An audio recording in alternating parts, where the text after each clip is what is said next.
Hello, and welcome to the Moncast. As always, I'm Stevie, and this episode I'm joined by, first of all, Cheeseye236, who was here last time. Hi! Say hello. Hello!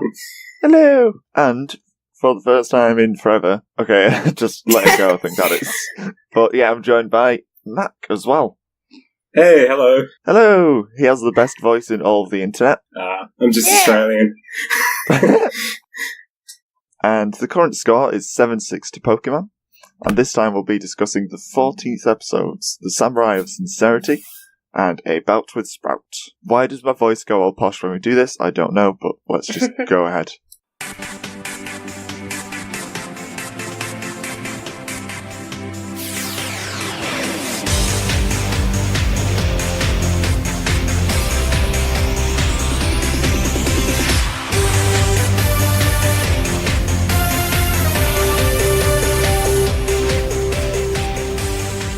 So, let's start with The Samurai of Sincerity. Do you like the Digimon theme song, Mac? What's your opinion of it? So I listened to it in this episode, and it's a lot slower than I remember. I mean, it's nostalgic, but it's not great. Especially when you compare it to the Pokemon Johto thing. It's a bit, I don't know. Yeah. Have you actually watched any Digimon recently, or is it just for this podcast? Not recently, no. Just for the podcast. Cool. So, do you know anything about what happened in the 13th episode? The 13th episode, yes. I got a really good recap from Kari, which was super fast-paced. She seemed just about as confused with everything as I was, but it was the Dark Ocean episode, the very famous one. That one. Yes, that one is pretty much all that can be said. Yep. And I think my favourite thing about the Digimon intro is just that dip, dip, dip that it does. Yeah. Several times. Because it just sounds like saying dip, so it's just like dip, dip, dip.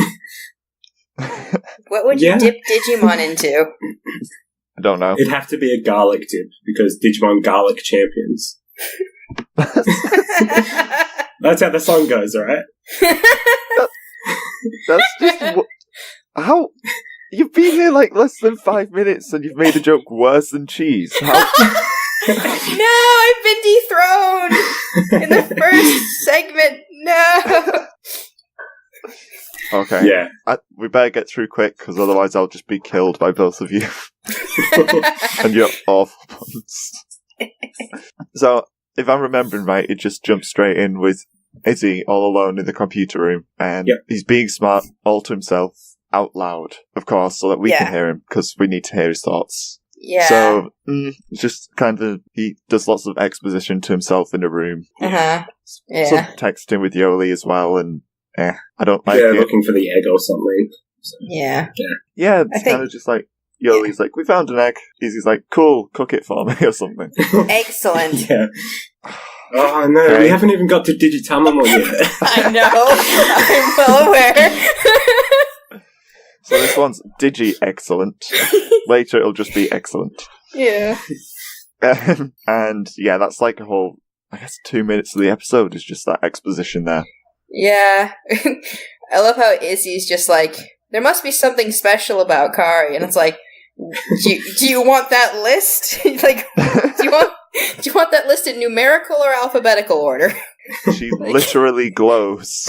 She literally glows. She has the... Oh, never mind. She travels through time and space without a TARDIS. And I can't remember. I think it does just go straight to the digital world from there, doesn't it? We see that Mimi throws a party of some sort randomly. I remember. Yeah. That was the intro that I completely forgot about. Yeah. It was pretty nothing. Didn't really have to be there. But... It's just like, Mimi's in America. Cool. Yeah, just like she's a party kid now. Also, I think when the camera like pans during that party shot, it just looks like the stairs slide just slightly. It bothers me. I didn't notice that. It was really weird. It's a weird way of doing the shot. Weird. So yeah, now they're all in a digital world. Looking for the egg and also food because they're hungry. Mm-hmm. I mean, they could have just packed lunches. It's not like Series 1. They've done it before too, right? Like, I don't know. There's a whole episode about a picnic, so they have done it before. Yeah. But they stumble across what is Digitamamon's restaurant from the first series. Yep. And it's segregated. I'll get to that in a sec. But they all rush over because food is more important than Digi-Eggs, which they don't really properly look for it the whole episode, which makes sense. So Digi-Eggs are more important than Digi-Eggs, is what you're saying. Oh, boy. You need to be careful, because if I end up headbutting the mic, it's not going to sound good for anyone. It's not, but... You think it's worth it? I was going to say, I think it'd be worth the laugh, though. So they all eat food, and it costs 87 Digi-dollars. Correct. Yes. Mm-hmm. Exactly. It raises many, many questions. Yes. And apparently... That's okay. Another part I found interesting is they mentioned a Digi Express card. So, credit cards are also a thing in the digital world now. Yeah. What? There's an entire economy we never see, apparently. Uh-huh. Digitamamon also says it was a thing after the Dark Masters. So it's like, what did they do before that? They used American dollars. Yes? But there was never any kids until the kids arrived. Or any humans. Yeah, but then what did the Digimon use? If there's a diner, then there must be some kind of money, right?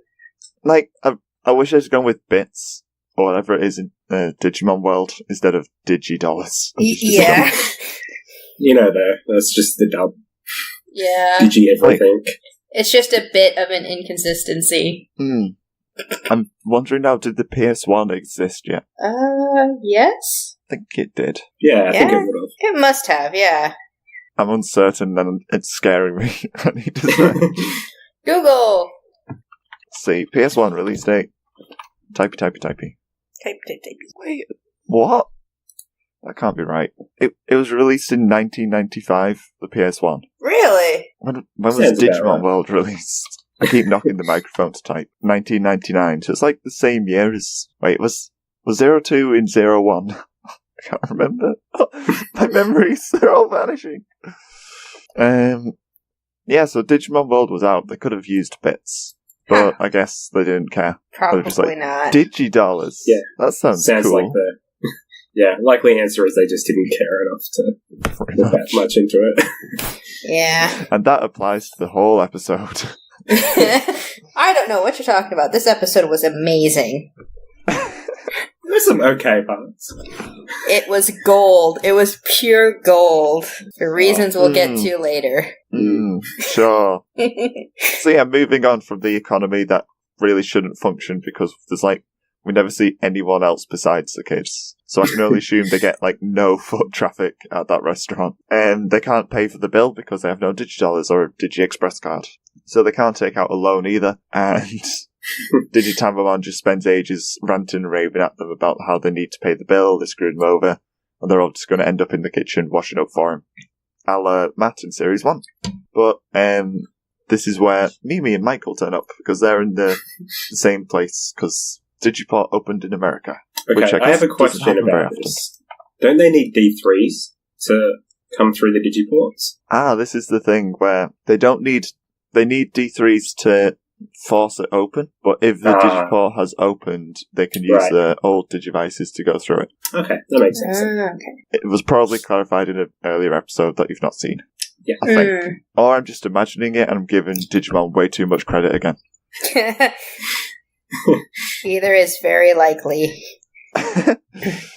Yeah, Mimi turns up and it's another Mimi episode because it's another Yoli episode. And those things are linked, I guess. Yep. Can't have one without the other. But Mimi has her friend Michael with her, and Michael's a Digidestined too. Mm-hmm. And what do you think it's good? Do you think it's bad? There's more of them. Should there be? I don't know. It's I don't know. is this the first time that's ever mentioned? Yeah, I think so. It is. Oh, that's really weird then. It's kind of just chucked in here. This sort of exposition that there's more Digidestined now. Yeah, that's a really unceremonious way of doing that. Yeah, she just brought him from the party and like Yep, he's just like a thing now. just like, here's the person that makes us less special. Yeah. And he has a beta mon than all of us. Anyway, moving on, yeah? I just had to physically express my discontent then. Oh my goodness. As soon as I watched the episode, I knew this was going to happen. This is the worst episode to be on with Chinsai. Oh boy. They're using my own podcast as an opportunity to cause damage to me. I have a captive audience. It's wonderful. There's no escape. So there's now just absolutely tons of people. Just I get they kind of just leave the bill now for a couple minutes to go to. Yeah. I guess sort of important exposition where Michael figures out, even though no one else figured it out, that they all saw these big worldwide events with Digimon, and that's how they became Digidestined. Yeah. There's something interesting here, actually. So when they're sitting down talking about it, Mimi says that Michael became a Digidestined at the same time as all of the original Adventure Kids. But then he goes on to say that the first time he saw a Digimon was when he saw a Gorillamon in New York, which happened at the same time as Myotismon being in Tokyo. So if he was already a Digidestined by that point, how was that the first time he saw a Digimon? It was, I don't know, I kind of picked up on it. It was like, it could just be a dub thing, but I think I'm not sure. I'm probably giving it more credit again, but the digital world moves at a different pace to the real world. So if he did end up in the digital world, no, then he'd have to fight the Dark Masters. Nope, not got a clue. Yeah, it's weird. It is weird. Yeah.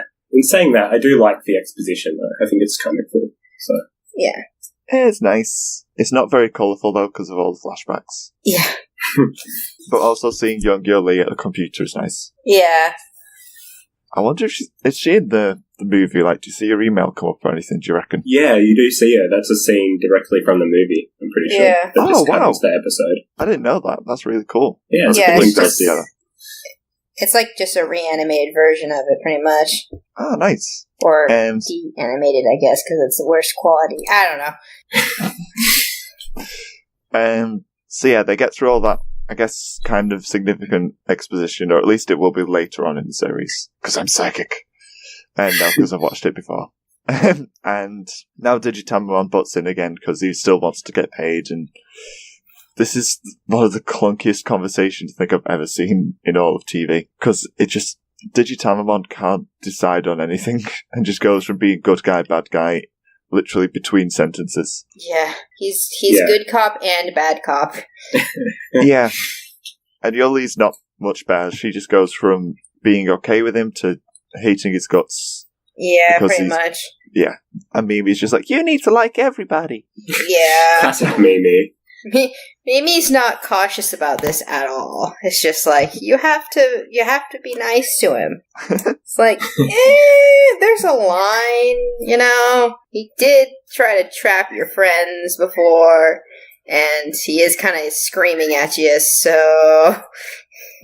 Yeah, but then he goes, oh, I'm sorry, I'm a good Digimon now. Yeah. Don't forget about the bill. Wait, don't forget about the bill, don't forget about it. No, don't forget about it. Don't know when he turned into, like, the Godfather. I do love his accent, though. I forgot all about it till this episode. It's fantastic, really. It is a pretty interesting accent. Oh, I'm sorry. I can't even impersonate it. It's kind of like... there's a name for that accent. I forget what it's called, or what the name of the person who did it originally was. It's like, it's not quite Arnold Schwarzenegger, if I pronounce that right.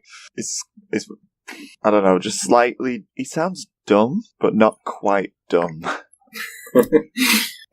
I'm not very good at describing voices. Yeah. I'm trying to think, because I know I've heard that kind of voice before, and I forget where. It's like... It's kind of... Is it New Yorkery? No, it's not really New York. It's... I know I've heard it used in, like, other movies before and stuff, but I don't know, like, where it comes from, if that makes sense. Yeah. I'd Google it, but I doubt there's anyone online that cares enough to actually say anything about Digitamamon in this episode. You might be able to look up the voice actor. Suppose. I can try that. Prepare for more typing noises. Yay! Looking forward to it. Where does it say the voice actor is? I mean, he's voice acted by the Digimon Emperor. Oh, well. Does it say, like, what voice or imitation they were doing for Digitamamon? Let's see that. I'm looking for the right section here. See if there's anything that says. Digitamamon Adventure. What? This is so many paragraphs. Oh, I see. It says here, his voice is an impression of actor Peter Lorre. That's it's pronounced. Peter Lorre. Oh, okay. Who's Cool. an Austro-Hungarian-born American actor. Huh. Neat. Cool. Neat. I don't know what he did. Neither do I. Apparently that's who he's impersonating. I can tell you now, he looks nothing like an egg. Oh. That's unfortunate. Is his middle name I mean- like Egbert or something? No, Oh. it's just Peter. I'm sure he was a great guy, but I don't know why they chose his voice for a talking egg. Huh. I guess it fit? Question mark? He can fit many things inside a giant egg. True. And speaking of voices, actually, what is up with Michael's voice? Yeah. 'Cause I don't get it. Is that it? Are we all just going to go, yeah? I was That's it. gonna wait and let someone talk. He's very posh. Yeah, But it's almost feels like he's parodying a posh person, though. I don't know. Yeah. he sounds to me, I wrote in my notes that he sounds like a British man with a lung missing.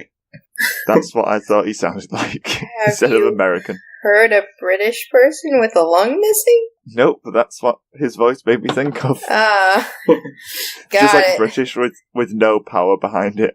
Huh. Just kind of soft and posh. Yeah. Just To like, me, it "Oh, also I work for the Queen.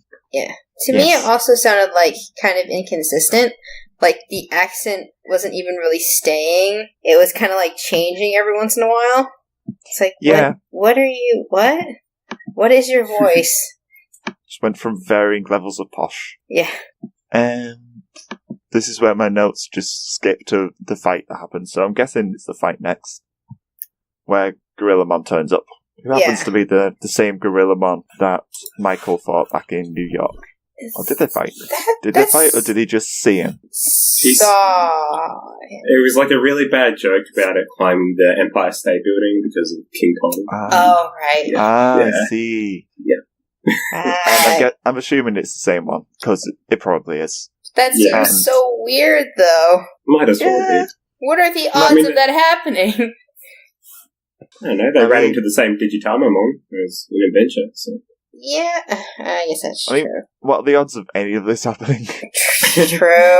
True. They all just happen to have seen the Digimon things at different times and all become Digidestined and meet in the same spot, and the Digiport for Mimi's open and she can come over even though it's the middle of the night because she received the email from Izzy even. There's lots of things. But she was at a party. That's why she was up late. I Maybe. suppose. But would Mimi really have email? I don't know. I Maybe. suppose. Do people actually communicate with email like as friends? Because I always thought of it as more of an exclusively formal thing. I think in Yeah. Japan they do. Like, more, like, they don't do SMS, I feel like they use email more often. Yeah. So, I don't know, suppose- might make sense, but. Yeah, phones weren't really a proper thing yet. So I suppose it makes more sense, like in 2001, whenever this is. Yeah. I'll forgive it for the email thing. So, yeah, there's the Gorillamon that arrives on the other side of this lake, which, was the lake there in Series 1? Or am I imagining that it I was? don't remember it being there. I don't either. They might have just changed location. Yeah, that could be it. Or Digitamamon just installed a lake. Yeah. Why not? Why not? Why not? It's a diner at a lake that maybe was meant to bring in customers. I don't know. Perhaps.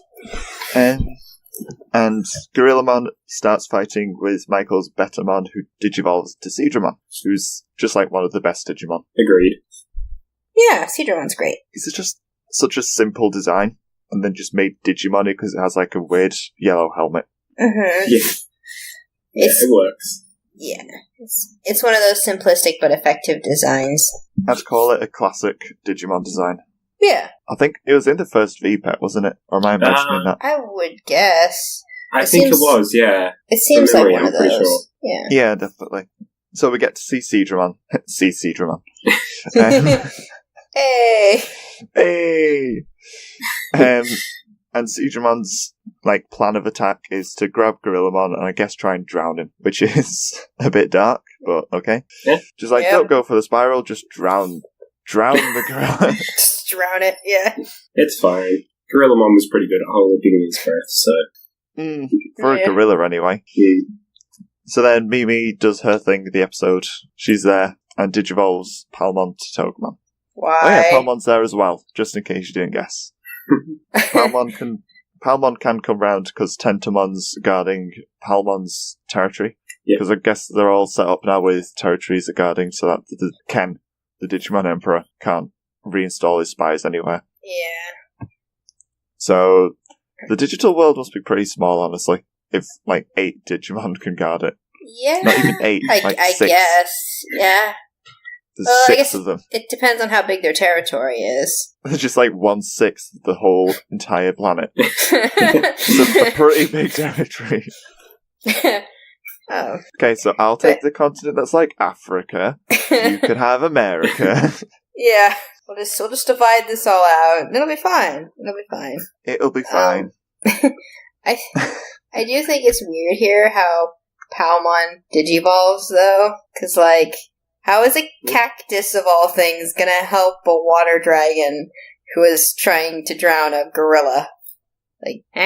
You're asking the deep questions there. Deep like they the water? do it. Oh boy.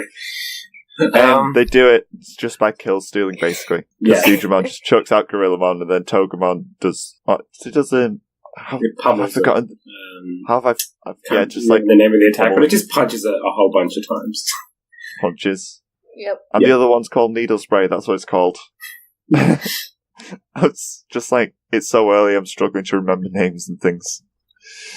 So Togemon does the kill stealing. Mm-hmm. And then we get lots more exposition again for everyone because they all gather around and Digitamon's back.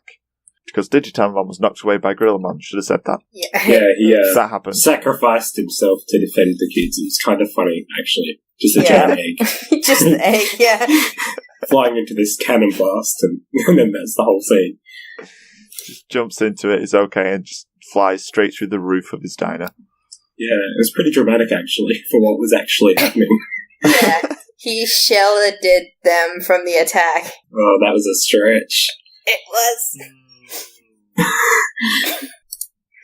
Oof. Okay. I'm doing lots of talking. Other people say things about what happened next. Yeah, okay. So, Digitamon rolls back after Kari and TK conveniently go looking for him. And now he's evil again. Mimi seems to think that it's a dark spiral, but really Digitamon's been flipping back and forth between being a good guy and a bad guy anyway, so Yole's not quite convinced. And basically they want to attack Digitamon, and Mimi's like, no, don't do that, he's a good guy. I like him. And then she gets headbutted by the egg. And then they're like, okay, he's not good. Let's beat him up. Just you're a bully. Yeah. That's basically it. Well, it was weird, too, because Mimi was saying to, Yoli, talk to him. I believe in him. Talk to him, please. And then Yoli is immediately like, alright, I'm gonna attack him. Wait, what? That wasn't what she wanted. She talks to him afterwards, but she does start by... they don't so much talk to him as just shout at and abuse him. Yeah. God. Yeah, she kind of just lectures him for a couple minutes, and it's really funny because he sits there going, trying to get a word in, and he doesn't get to say anything. It's and then stuff happens. Yeah, and then Yole comes to the revelation that she judges people on first impressions too much. And that's enough for the Digi-Egg of Sincerity to come out of the ground and be like, oh, yeah, fair enough. You get the egg, I guess. Yeah. It's pretty nothing. I think there's only a couple of minutes left in the episode at this point, so they're kind of rushing to the point of it. Yeah. Whatever the point actually is. It's on the Digi-Egg. Because it's the point, and it was the reason they came out here. And it's pointy, so it's the point. Yeah, I got it. It's the point. There's actually a pretty funny part in this where she's talking about how she falls in love with every boy she sees without getting to know what they really like. It's like TK is really cool, but Davis is the worst, or something like that. And Davis has done nothing to deserve this. The whole episode, like, for the first time, he's done nothing to deserve it. And she just flat out wrecks him. It's pretty funny. Yeah. But, yeah. Davis. And the other... It's even better when the Digi-Egg shows up, because then Davis says something like, does that mean she meant that she thinks I'm terrible, or something like that? Yeah, I wrote it down. He says, I guess she sincerely thinks I'm a jerk. That's what it was. And he's very upset about it. Aww. I'm glad that was kind of his only contribution, was to be the butt of a joke. Yeah, it actually was. That was his whole thing. So yeah, after that whole clunky bit with lots of talking and digivolving for no reason and all that jazz, she uses the Digi-Egg of Sincerity to Digi-Armor Energize, and brings out Shurimon, I think it is. Yeah. Is it Shurimon? Yeah, I remembered that right, because I was making notes and missed what it actually said the name was, so I had to go from memory. So I literally just have, I think it's Shurimon in my notes. And Shurimon's like a green ninja Digimon. That's, for some reason, called a samurai. Yeah. Which is odd. That's just kind of dub titling, I think. Unless they do that in the Japanese name, but I don't think they would. Yeah, probably not. And the only real thing that I like about Shurimon is that when they jump, it makes like wow sounds from the legs. I didn't get that. Isn't he supposed to be like a plant ninja? Why does he make robot sounds? It doesn't, yeah. What? Don't complain about the wah sounds. It doesn't make sense, though. The only He's not a robot. Yeah. They got vines attached to... Yeah. But it's funny. But it doesn't make sense. It's funny because it doesn't fit. Anyway. The dub really messed that up now that I think about it. They call it a samurai, it's a ninja, they give it robot noises, it's a plant. But it's cool. I find it amusing because it's just a nice sound. Just wah. Wow. And so Shurimon kind of takes the lead and gets all of them to beat up Digitamon. Because you got to beat your eggs. Yes. You have to whisk them. I think, like, they have this whole shot of just the inside of Digitamon where it's a whole dark void, just with the spiral in the middle of it. Yeah, that was weird. It's like, what is inside of Digitamon? Darkness. Is that a thing? Like, does Digitamon just have a void inside of it? Digitamon is the Dark Ocean. That's where Tamon Oh, it makes sense now. It's all connected. Who knew? See, 02 is better at this whole storytelling thing than we thought. I mean, think about computers, like, they have file systems, so you click on it and it's bigger on the inside, and there's lots more things. True. So, or you have, like, zip files where things are compressed, so. Yeah. So Digitamon is just a zip file, shaped like an egg. Yes, maybe. Alright. Just bigger on the inside. When you click on him, he's just bigger. And they all defeat him, they get rid of the spiral, and now he's a good guy again. Yay! We were all so invested in this guy's character arc, weren't we, guys? Woo! Yeah. So happy that he's going to come back as a good guy in every episode now. Yes. Yes. So we can never see him again. Never again. And then it's just kind of like wrapping it up. It's Mimi and everyone all just talking about how great Yoli is because she learned how to not judge by first impressions or something. Or to be sincere about the fact that she's judging on first impressions. I think that was it, yeah. Sounds still not a great thing, but okay. Yeah, it's kind of like she learned that she's just going to be honest when she judges someone. That's kind of it. Yeah, more or less. She learned that she's just going to offend people now sooner in the relationships. Yes. She'll tell Davis he's a jerk more often. Yeah, pretty much. Well, like, when she meets a jerk, she's like, I think you're a jerk. To the face. Yeah. And that'll make her many friends going forward. Yep. For sure. I'm sure it will. The next part's pretty great. Yeah, go ahead, sorry. That's okay. So, like, Sukamon pops out of nowhere while they're having this deep conversation about how great Yole is. And he asks Mimi on a date. And Mimi just straight up decks him and sends him blasting off like a team rocket. Yeah. And it just happened for no reason other than they wanted it to happen, I guess. Yeah. Comedic value. That was so random. Yeah, like, the only problem I have with that, though, is that in, like, the last arc of last series, Chumon literally died in Mimi's arms. Yeah. So, she should probably be a little bit happier to see them alive now. Yeah. She probably... As opposed to just decking them one. Mm-hmm. She probably wouldn't have been that harsh, because she actually kind of liked them. Yeah, like, she's only been to the digital world, like, twice since then. This is the second time, so she's not seen them before. Yeah. So she should just be like, oh my god, you're alive! Instead, she just punches him. Thump. Because... Screw continuity. Yeah. Yeah. 0-2. Yay! 0-2. And the episode ends. I can't think of anything else that happens.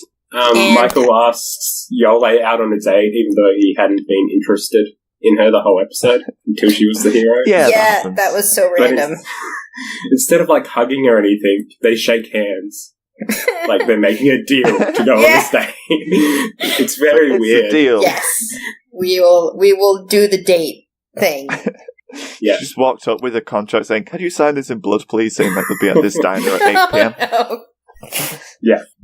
Just like, how will they even meet up for that date? They're on entire different sides of the planet in the real world. Like, if we go by the Digimon movie, Yole has family everywhere and she can just travel by trucks and planes and because of all the various uncles she has. So, I'm sure she could get that. Literally travelling for days for that date. Yeah.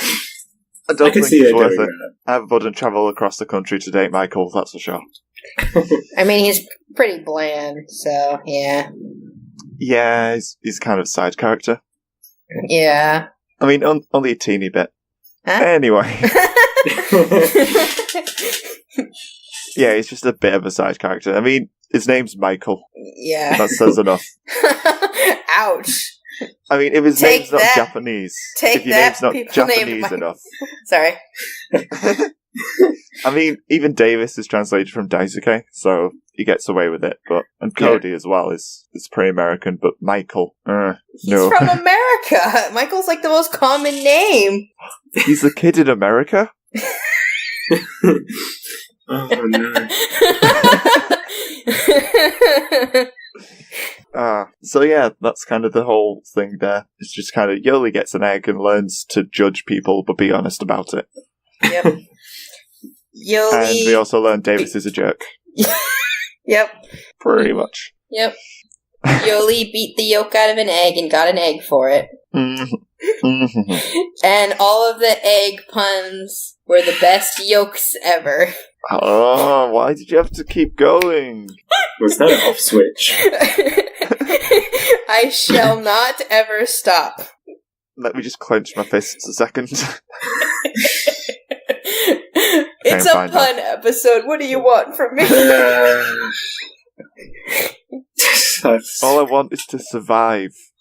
That's all I want. We didn't really bring it up, but for anyone who's confused, Digitamamon throughout this entire episode was just making every egg pun under the sun that was possible over and over and over again.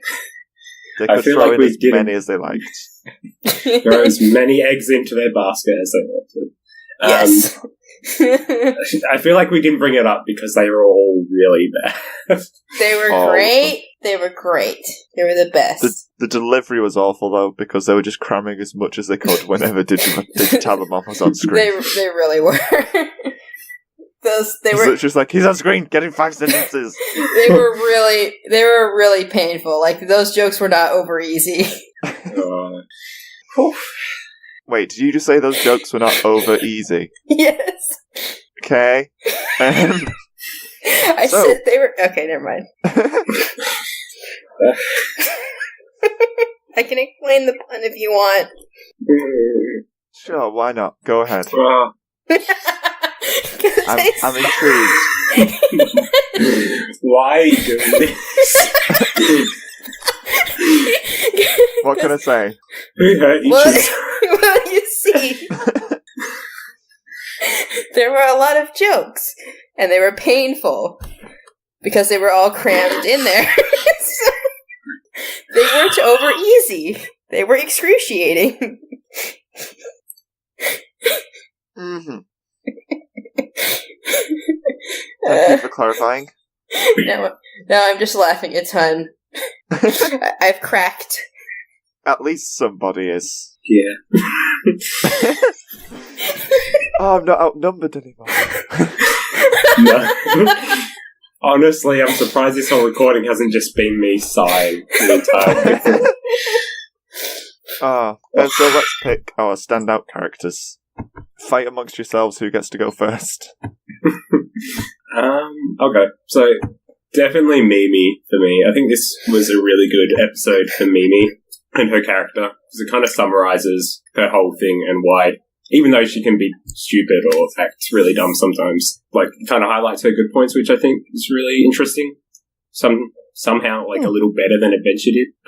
Plus, the OT kids are horrible, and Michael is horrible, and Jitamamon is horrible, so gonna go with Mimi. Good choice. And how about you, Chisai? I feel like I don't have to say. No, let's just skip Chisai. That's fine. I've said my piece. I don't need to make any more egg puns. You guys can go. Okay, action passed. We are skipping Chisai's standout character. And mine, the one that stood out to me was Digitamamon. Because he was, yay! Because, not for good reasons. He was just clunky. Oh. He flipped like a light switch, was annoying, and made too many bad puns. Oh. And for this, we shall sentence him to death. No! No, you do not hurt the egg pun. You do not hurt the walking egg pun. I think he's hurt enough since he never turns up again, if I remember right. Oh. He's banished to the filler character zone. No! I mean, Michael's there as well, so he's got company at least. Okay, that's fair. I think Michael's there. I hope Michael's there. I don't remember him at all. I remember him from solely this episode. Yeah. Because it's just so weird that he turns up and exists. Yep. But anyway, so Mimi and Digitamamon get standout character awards of the week, I guess. Yeah. We're not doing those. They don't win anything. But they win our hearts. I mean, I picked Digitamamon because I didn't like him, so... Oh, well, then it evens out, because I picked Digitamamon because Digitamamon is amazing and is a hero. A hero. Okay. I suppose he does take the blast for them with that one cannon shot. I meant... And then becomes the villain. I mean, it's a Damn it. Digitamon's a hero for puns. He's more of an ambassador for puns, I would say. Alright, fine. I'll take that. Ambassador for puns works. Ambassador for puns. So what or who or why our favourite things? What's your favourite things? She can go first this time. All of the puns. All of them. I expected that. Mac, it's your go. It's almost like you know me or something. Wow. I mean, I kind of liked the world building that they tried to do. It was a bit out of nowhere, but I liked that they pointed out the fact that all the kids had seen stuff during the Myotis Monarch and stuff like that. So that's probably my favourite thing from the episode. Yeah, I suppose that makes Michael kind of worth it just to be the catalyst for that 2-minute conversation. Yeah, I mean, they could have used him more, but he's just a throwaway character in this one episode, I think. Maybe the Digimon writers like Seedramon, so they wanted to show a good Seedramon on screen, and that's why they brought him in. Possibly. I can live with that. But still, you could have made him like a reoccurring character, even if he was like a minor character. He lives in America, which is a distant land, even though they can meet up in the digital world anytime. Right. Although they can't open the ports from that side of the planet whenever they like, so... He can just live in the digital world. I suppose. I don't know. It works. I mean, Ish. that does raise the question of what does Mimi do if they get stuck over there? Do they just let her out in Japan and then she has to fly back? Yeah, I guess. Yeah, that's a good question, actually. I assume that's how it works. And Mac, what was your favourite thing? My favourite thing was the thing I just mentioned about the exposition. Oh, sorry. It's That's early. okay. I forget things. Yes, the exposition. I was wondering where that came up from in conversation, because puns have nothing to do with it. And yeah, my favourite thing was just Seedramon, because I really like Seedramon and its whole Digivolution line. Betamon's cool as well. Just green frog thing. But not Gekomon, who is just a green frog. Is Betamon a frog? I guess yeah, it is a frog. He's an amphibian, if you want to be technical. Some kind of, amphibian. True. Yeah. True. And was this episode filler or not filler? Not filler, right? Because she got a digi-egg. I guess that's important. Yeah. Let me summarize it this way. It wasn't filler because of the egg. My eyes. Why your eyes? Shouldn't be eerie. They just clenched in pain. Gotcha. They just forced themselves shut just to try and... I promise the puns will ease up on the Pokemon episode. It's just that this whole episode was pretty much puns and I couldn't resist. Yeah, so that was saying it's not filler because she got an egg, and there was that bit of exposition as well about that introduction of the fact that there's other Digidestined as well. Right. So that is not filler.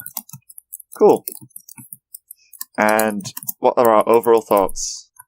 10 out of 10 would egg pun again. It was very bad.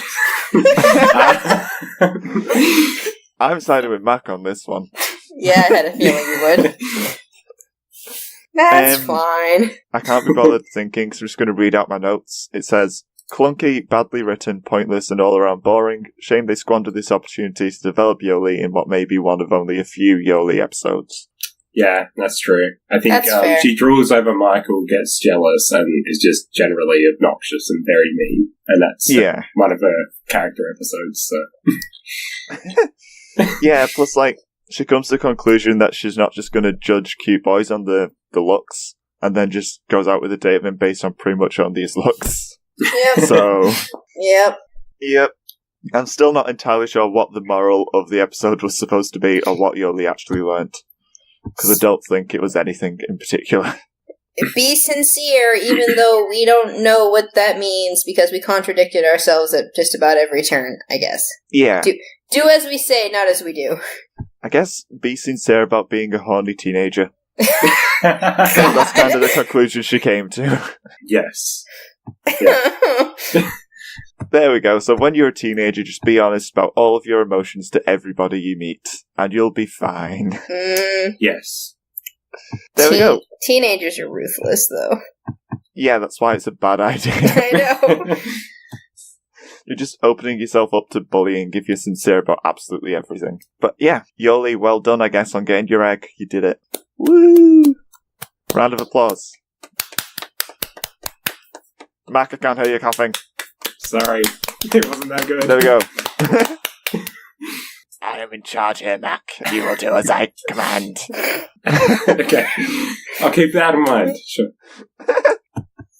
What is wrong with me? So, is there anything else we want to say about the episode?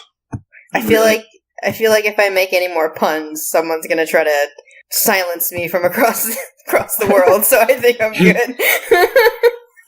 Just flat out disconnect. Yeah. I mean, I think I can kick you, but you can just rejoin. So you would kick me, ban me from the Discord, and then all history of anything I had done relating to Moncast would be erased. Like, where'd episode 12 to 14 go? Nobody knows. You'll just be like, my computer crashed and I lost everything. Yeah, that. I have to redo the episodes. Yeah, that 2.5 hour recording last time is just gone. That would be bad. Let's not let's not jinx it. Oh, that reminds me. That episode went up. I need to listen to that once we're done. Oh, it goes up in 55 minutes. No, it That tells almost you is up. exactly when we're recording. Almost. Okay, cool. Sorry. It's 7 a.m. now. It's reasonable o'clock for me to be awake. It's a reasonable clock. I love referring to times as not the actual times. It's like I go to bed at reasonable o'clock and get up at reasonable o'clock. I feel like reasonable... Apart from today where I go up at unreasonable o'clock. It's pretty subjective, but yeah. I feel... It works. It is interesting how we're all in 3 very different times of the day right now. Yeah, I'm at 7 a.m. Yeah. You're at like 11 p.m. Yeah. I don't know what Mac is. I'm Are at you like 2 7 p.m. So 2 it's like p.m.? Yeah. Yep. So What? we literally have morning, evening, and night. We have all 3 of the times of day. Wait, is it the 20th or the 21st for you, Mac? 21st. It's a Saturday. So you're 7 hours ahead of me. Mhm. I see. I thought you were like 12 hours behind or something. I didn't realise you're actually ahead of me in time zones. That's cool. You're in the future! I am. Sure. What happens next time? Tell me. Next time on Digimon? Yes, you should know by now. I'm gonna guess Cody gets a Digi-Egg and he's very upset about it. Probably some water involved. Will what Mac says come to pass? Find out on the next episode of the Moncast.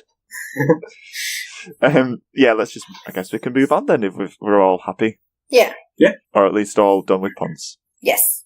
Yeah, I'm So good. move on 100%. to the Pokemon. Next up is Pokemon. And what was the episode called? Next up is About with Sprout. We said that in sync on my end anyway. Spooky. Bout with Sprout. Not about with Sprout. We're not going about with Sprout. We are having a bout with Sprout. About a sprout, and it's both. It's about a sprout and a bout with Sprout.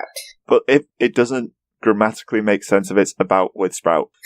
No. I'm just saying it's about a sprout, and it's a bout with Sprout because that's the episode, Yes. and it's what the episode is about. Yes. A sprout. Yes. Yes. Mm-hmm. Yes, I get it. Yes. Mm-hmm. Yes. Mm-hmm. Yep. Yes. Yes. Okay.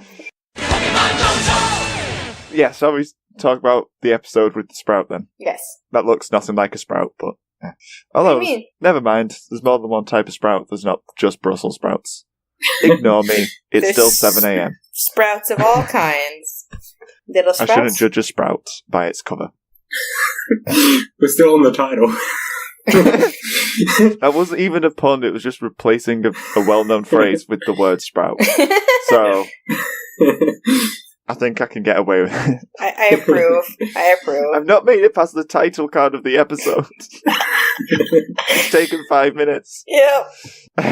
So, we've finally reached the Holy Land, known as Violet City. Yep. But if the title being called About with Sprout tells us anything, we're not getting to the gym anytime soon. Nope, not today. It gave me such hope, and then it murdered me. Yep. Literally. It murdered you violently. I'm done. Back in the room. Okay. My first note is literally just me just going insane with joy that Violet City is there. Yes. Just like, Violet City is right there. Oh my god, is this a gym battle? Yes, please. Oh my god, yes. Yep. We're not in Happy Town anymore. Nope, we're in Happy City. Or at least we're on the edge of it. And then they find a Pokemon school and get distracted, as they do. And yeah, they just sort of walk past the school and Pikachu gets abused by 2 random kids. Yeah. It's so funny. That's my exact notes as well. Pikachu abused by 2 random kids. Hashtag Team Plasma was right.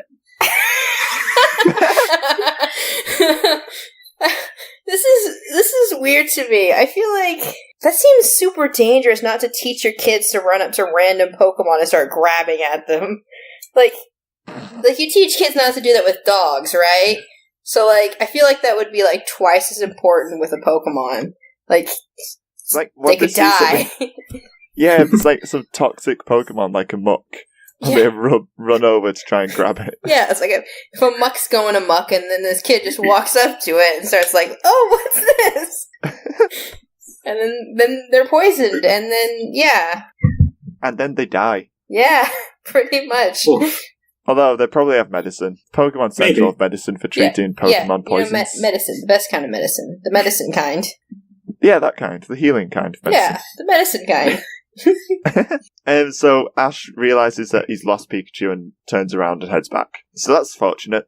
Imagine if he hadn't realized and just carried on. Pikachu would have had a kill count at that point. I mean, he doesn't hurt Ash with the electricity. Well, he hurts him. He doesn't kill him. Yeah, but I don't know. If That's the kids true. are smaller, maybe it would be too much for their bodies or something. This So we sounds try like to work fun out science a experiment. way that the kids die. I mean, No, I'm just saying, like, it might be more dangerous for them. I don't know. okay, sure. And yeah, Ash just drags away the Pikachu, his Pikachu, from the kids. Yep. And gets electrocuted. Because, woo, that's comedy. Yep. And this is the point where the teacher realizes that they've lost the children and runs out after them. Because they're a responsible adult. Yeah, it's a bit concerning, especially when they go ahead and make these other random children on the street honorary teachers after just meeting them as well. So, Yeah. Yeah. Yeah. I was going to say they probably need like a working with children's permit, but then they are kids, so... That's true as well. Yeah, they're 10. But then also they are still complete strangers. True. Like, why would you trust them? Why would you want kids to come in and teach your children? That's what you're being paid to do. Because why not? The Pokemon world doesn't make any sense. Why start now? I mean, Brock basically gets them all injected into the school as honorary teachers for the episode. Yeah. Yep. Yeah. So, I kind of flipped on Brock in that first scene, because Brock goes from being quite funny because he's shaking his head and crying wildly at this beautiful lady. Because the teacher's a beautiful lady, of course. Of course. Yeah. And then immediately just gets them all involved in the school, and then I just hate him because it's his fault. It's his fault we don't get Violet City. Yep. He is the wrench that has been thrown into this potential gym battle. Yeah. So you could cry all you like, Brock, and it'll be funny, because you're just like, women. But that is what he's like, though, isn't it? When he's crying. That delivery. Yeah. Just so overwhelmed with emotion to see a woman. Like, what? Okay. It's pretty relax. sad. They exist. Women exist. I mean, maybe that's the similarity is the raging hormones in teenagers this episode. Yeah. Yes. I didn't make that connection, but yeah. Yes. Yep. What is it? Yoli likes cute boys, and Brock likes cute women. Sure. Cool. Sure. So yeah, they get involved as basically temporary. I guess like it's more of a show and tell that they end up doing for the kids. Yeah. Yeah. Well, more of a tell than a show at first, They which is a didn't bad really idea. do anything.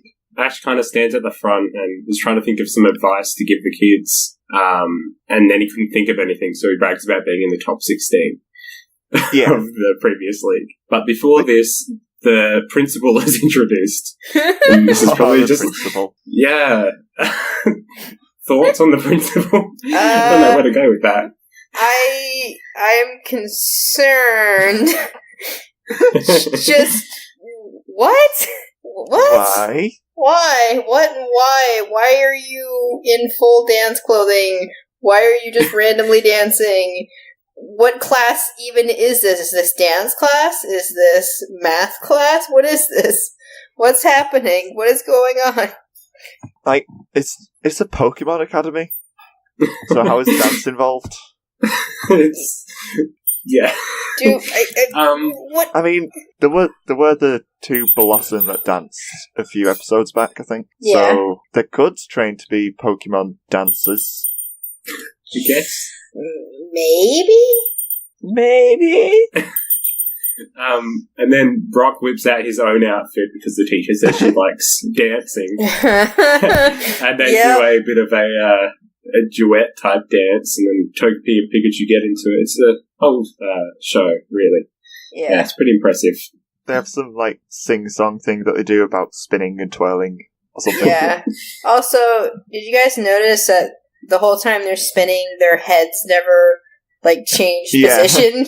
Their bodies are just moving around, and their heads so beautiful. Just staying still. Like, they're just spinning. That's terrifying. Yeah. I didn't pick that up. No. Oh my god. Terrifying. It's like some twisted Pokemon exorcist. Yeah. I mean, like, I suppose if you keep facing the front and just spin your head as you go in, that makes sense, doesn't it? Yeah. Bodies work, right? They have functioning necks, they can turn them so that they're looking that way all the time. Although even then, there should be at least some sort of swoosh animation whenever they whip it back round the other way. Yeah, that's true. But whatever, they do the dance together.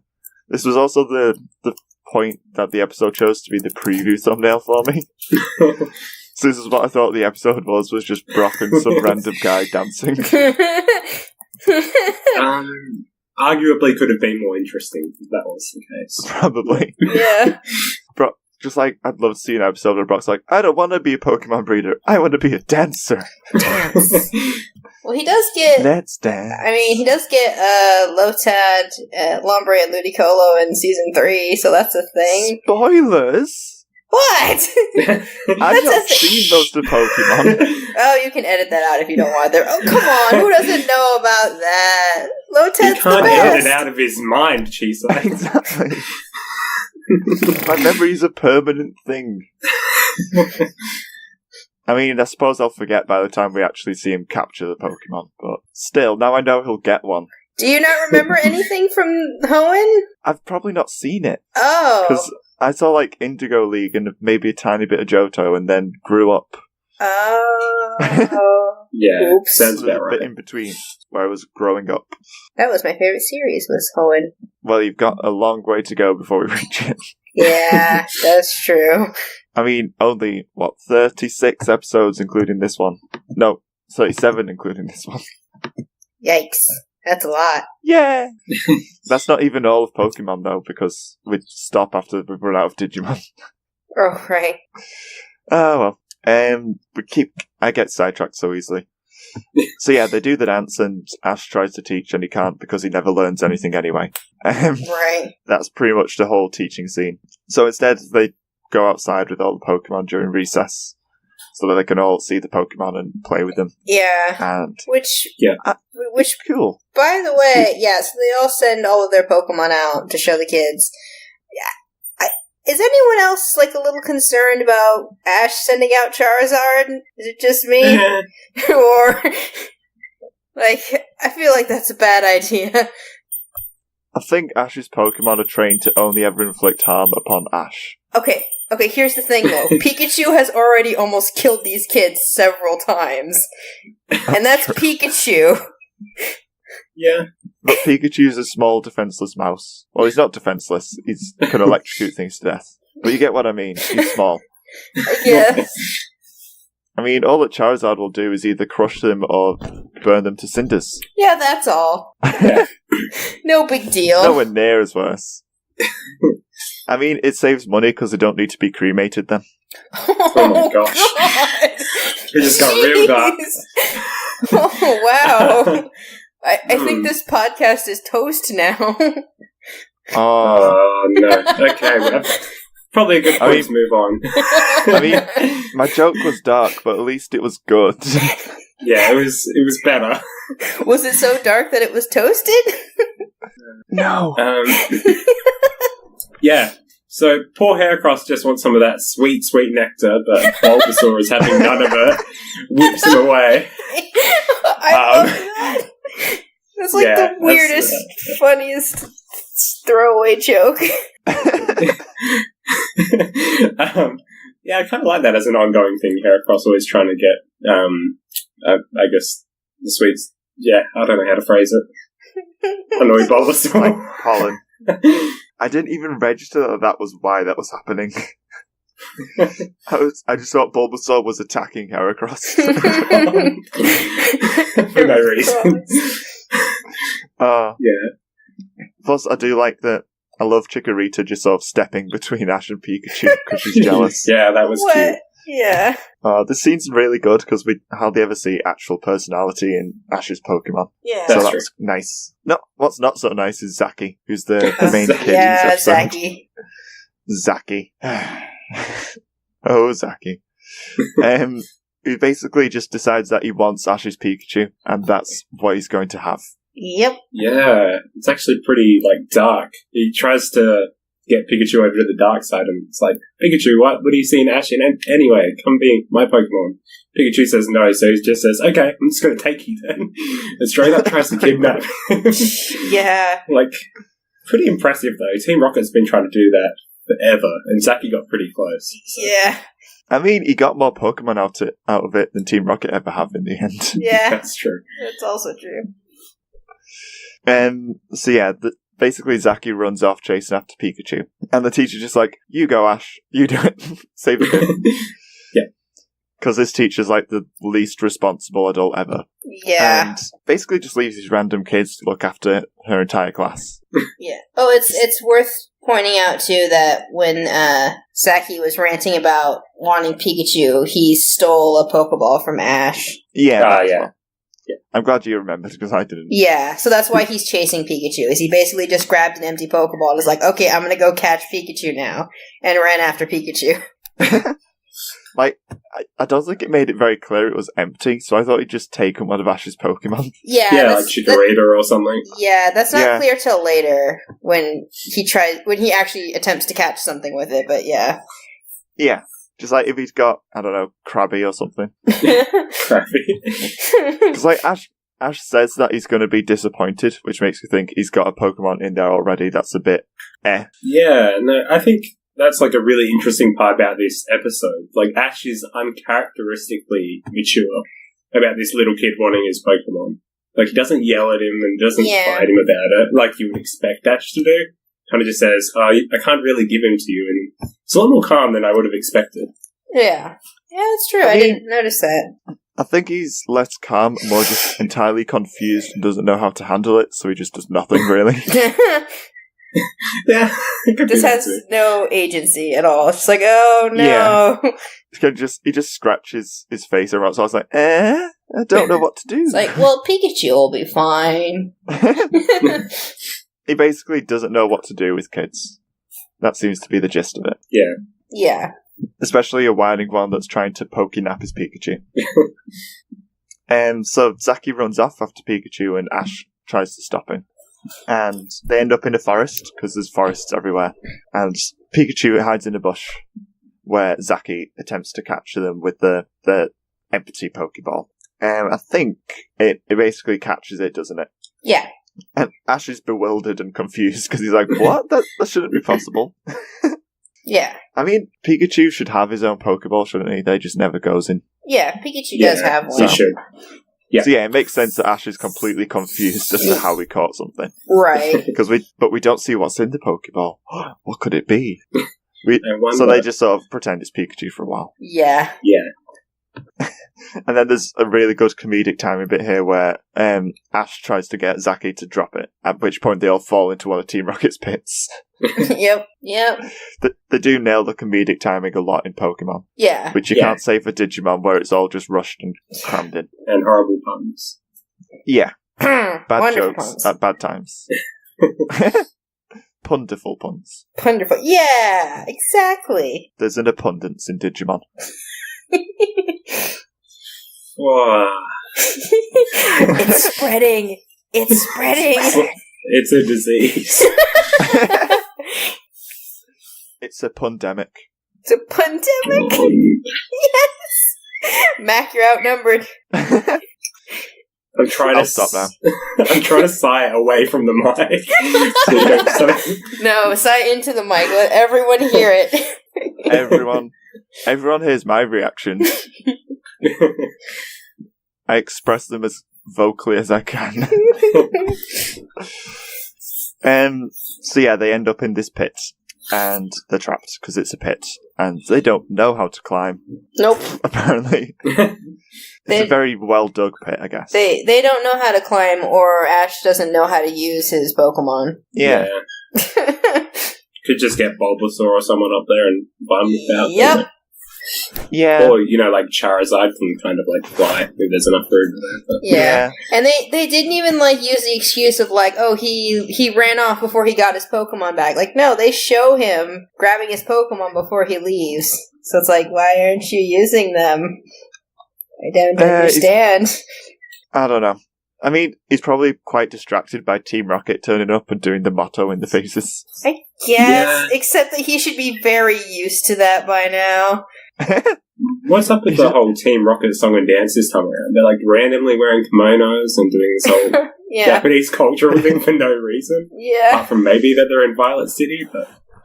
I don't know, but it might be some reference to sumo wrestling or something, maybe, or fans, because they kind of set up a border or a ring around the pit, I think, if I remember right. It could be, but I don't know Japanese culture that well, so I am just guessing there. Yeah, no idea.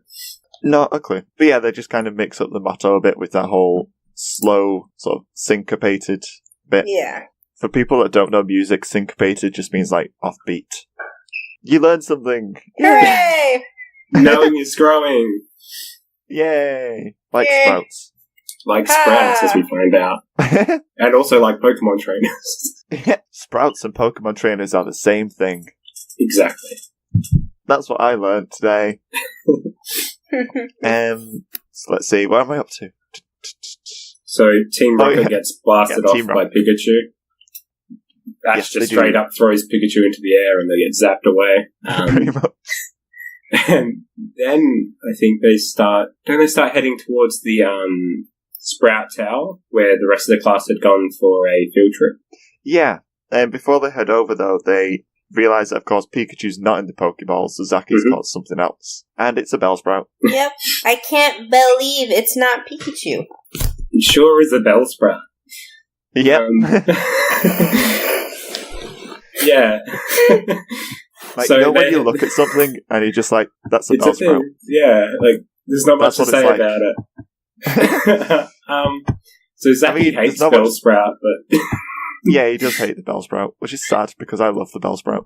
Yeah, it's pretty cute actually. It is as they're really on their way cute. to the tower, it's wobbling around and I love how wibbly it is. I like that Bellsprout cheers Zaki up by dancing. That was really cute.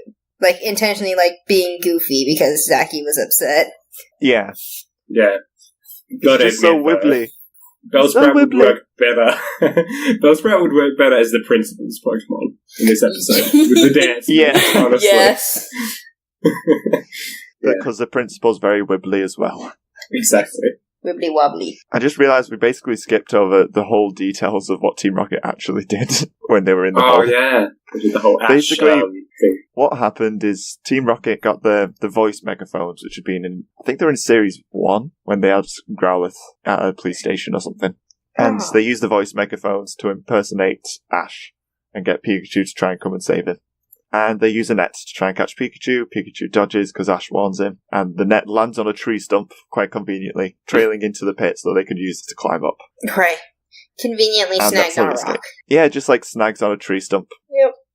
Just by luck. So that Ash and Zaki can climb out and defeat Team Rocket with Thunderbolt as usual. Which always makes massive explosions, as will probably cause forest fires as well. Now that I think about it. Yeah. Let's just be glad that doesn't happen, because that'd be a lot of episodes with forest fires. Yeah. Yeah. So now we can fast forward again. And yeah, the Team Rocket actually, after being blasted off, land on top of the Sprout Tower. Whatever it's called. Is it the Sprout Tower? Yeah. Yeah, I think so. Such inventive naming. Yep. Because it sways back and forth with the beam in the middle like a Bellsprout.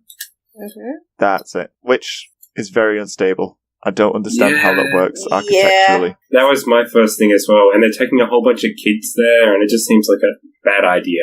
I feel like in the games they said that the whole tower lightly sways. It just is that way. But yeah, it has one major support beam that sways back and forth like a pendulum of a grandfather clock. Yeah. I feel like in the games, like, the whole thing was that the entire tower moved. Not that it's just the beam in the middle for some reason. Please excuse me 1 second. I think, well, yeah, I guess. It at least kind of makes more sense architecturally. Can't say that word. You got there in the end. Good job. Yeah. Note to self, don't try to say architecturally. So funny. Yeah. I'm back. He's back. I went to get a Pecco. Pecco. Yes. So, yeah, the building's done. And did Brock and Misty try explaining the tower to the kids, despite not being local or knowing anything about the tower? Because I'm pretty certain they do. No, yeah. I thought they kind of comment on, like, some kind of metaphorical, that was philosophical kind of viewpoint of the tower kind of thing. They do. They talk about, the teacher talks about how trainers like to come look at the tower because it reminds them of how, I guess, like, unstable or wobbly they were when they started off on their journey or something. It's nonsense, but, you know. Pretty much. They try. I mean, it kind of makes sense, but still the tower doesn't make sense. Yeah. I'm not even going to bother questioning it. Yeah, There's no point, because we'll never figure it out. It's just towerable. Towerable. You don't need to repeat it. It's not that we didn't understand it. Yeah. It's that it wasn't funny. Yeah. So the camera pans up to Team Rocket, who are on the roof of the tower, because that's where they crash landed this time. The main mode of transport is probably just blasting off at this point. And they figure out that Ash and Zacky, well, they don't care about Zacky, but Ash and Pikachu are going to be heading over to meet up with the Twerps. The Twerps and the smaller Twerps. Twerp squared. Twerps. And is this when all of a sudden the teacher seems to care about the kids' safety or something? So they get Wheezing to use like smoke screen, and they think there's a fire, and all the kids start running out. They try to get the kids out of the way. Yeah, they evacuate. So now health and safety is a concern. Yes. Not when one of them runs off into the forest alone. Then it can just be left to Ash. Health and safety is purely plot convenient, okay? That's how that works. Yeah. It's purely plot convenient. I think you've nailed it in one. And yeah, this is when we see Zacky and Ash heading over, and when Bellsprout's just got the best swagger ever and does his dance to cheer up Zacky. Bellsprout's he's like the first Pokemon that I think I'd describe as a dude. I mean, you just look at him and the way he moves, and just like, he's a dude. Very much a dude. Definitely. Do you agree? I don't know. Do you not know how to gauge whether or not something's a dude? No? It's kind of like a temperature scale. Like, he's a cool dude as opposed to... Yeah, anyway. I think I'd probably say that Bellsprout's a chill dude. Ah, chill. Huh. Definitely. I'll take your word for it. But he's just got a sort of confident swagger where he doesn't care what anyone else thinks. He does, and he shouldn't. No Bellsprout should have that confidence. But this one does. It's very impressive. This one just needs a pair of sunglasses. Just the black shades right there. Just needs to borrow Squirrel's shades. But they were left all the way back in Kanto. Oh, yeah. Because he threw them away. Oh, Squirtle, why? Squirtle, why? I mean, I know why, but why? Wait, can physical objects be stored in Pokeballs? Yes. We'll go with yes. What? I don't know. What evidence do you have? None whatsoever. I just want Bellsprout to have glasses for some reason. I mean, you can accessorize your Pokemon, so yeah, I'm going to say yes. At least you can in the games. So yeah. So yeah, Ash arrives at the tower and sees that there's smoke and everything everywhere. So now he sends out Squirtle, and Misty sends out Poliwag because she's a girl and can't think to send out Poliwag. Apparently, that bothers me that Misty doesn't do anything till Ash gets there. Yeah, the literal water Pokemon trainer doesn't think to douse the fire with water. Yeah, until Ash turns up, and then once they realise it's not working, only Misty sends a Pokemon back into the ball. Not Ash, just Misty. Yeah. For no reason. Yeah. It's so blatantly obvious that they hate Misty's guts, apparently. They're just... It's kids' anime. They can't write girls. It's too hard. It's just favoritism. Or that. That's why it's Ash and Co. And not Ash and Misty and Brock. True. Because Misty and Brock just don't do much. She's always Ash, and then Co commentates. Yeah. It's pretty much Fair, yeah. But yeah, they can't put out the fire because it's not a fire, it's just smoke.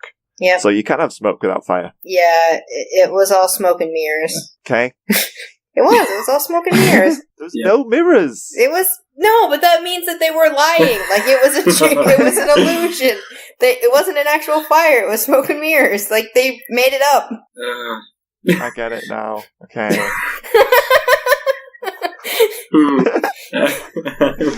Just like you're loudest when you're defending your awful jokes. Work with me here. Work with me.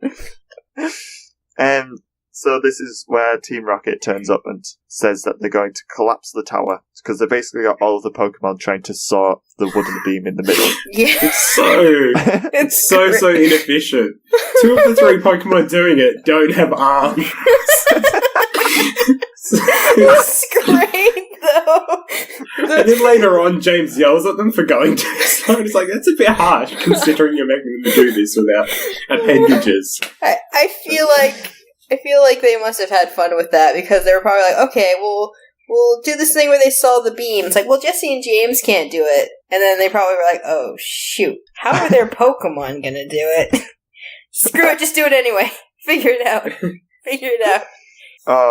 Plus there's the question of where did they get the saw from? Do they just nip to a DIY store and then head straight over? Okay, we've gotten to the point where I've made so many puns, I legitimately need to ask if it's getting to be too much.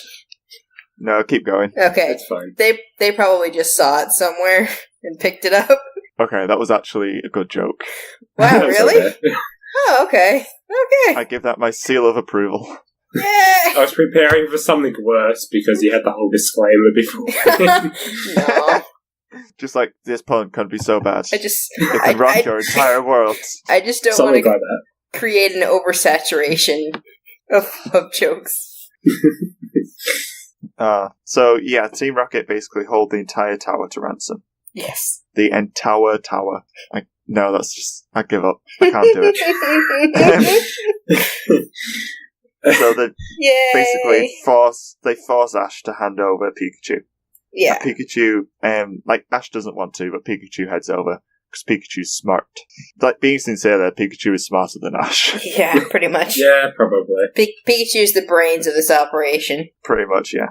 And Pikachu tries to electrocute Jessie, but Team Rocket all have the rubber gloves and boots on, which they must have got from the DIY store as well. Yeah. It all makes sense. Yes. Everything. Except for a few key questions. What key questions are those? I'm too tired to tell you. Something. And, yes, so, what happens? Oh yeah, so, because they can't electrocute them to death, or to blasting off, or whatever, Ash does something else. I know what it is. Zaki uses Bellsprout because he's a Pokemon trainer in training. Wait, so is the teacher a Pokemon trainer? Yes. Yes. She is. That's cool. A Pokemon trainer. Wait, does that mean if she has Pokemon, is it a Pokemon trainer's Pokemon? Oh boy. Cool. I feel like this is very quickly going to turn into a rabbit hole. A Pokemon trainer's Pokemon traded with a Pokemon trainer's Pokemon. Trainers. Pokemon. No, that was just a Pokemon trainer. But if there was 2 of them, it would be a Pokemon trainer's Pokemon can trade... No, wait. A Pokemon trainer's trainer can trade a Pokemon trainer's Pokemon with a Pokemon trainer's Pokemon. Sure. Wait. If you have 2 Pokemon trainer's Pokemon, you can trade them. This is suspiciously starting to sound like a tongue twister, which you already know I can't do. No. I'm making this up as I go. I'm trying to figure one out. If a Pokemon trainer's trainer meets a Pokemon trainer's trainer meets a Pokemon trainer's trainer, and the Pokemon trainer's Pokemon trades with the Pokemon trainer's Pokemon. Sure. Something. How many Pokemon have Pokemon trainers traded? 42? I don't know. 45 and a half. Moving on. I got sidetracked. Yeah, so Zaki's Bellsprout uses Razor Leaf to knock this remote out of Team Rocket's hand. Mm-hmm. What does the remote do again? They're using a controls the rocket. Yeah, it launches the rocket. Oh yeah, I forgot, there's a rocket on the beam. Right. That's probably an important point. Forgot about Yeah, that. so they strap Pikachu to the rocket, and then Bellsprout starts using Razor Leaf to cut Pikachu through. Yeah. I think Bulbasaur's there too. Possibly. Bulbasaur is released purely to catch the remote. Yes. That's all he does. Yes. And to Bulbasaur, use catch. and then to later assist in the razor leafing. Pretty much. Yeah. It's essentially just giving Bulbasaur more screen time so you go and buy the Game Boy games. Also, Zaki is a better trainer than Ash. Confirmed. Everyone's a better trainer than Ash, confirmed. Yeah, pretty much. So they defeat Team Rocket and manage to get the remote, and this leads to what I think is the best joke in this entire episode, because the rocket starts taking off, and James says, "The space program has benefits after all." Yeah. It's the best joke, because there's no way any kid would ever get it. Yeah. And he's just taking the mick out of NASA. Yeah. I love it. I laughed at that for like a good solid minute.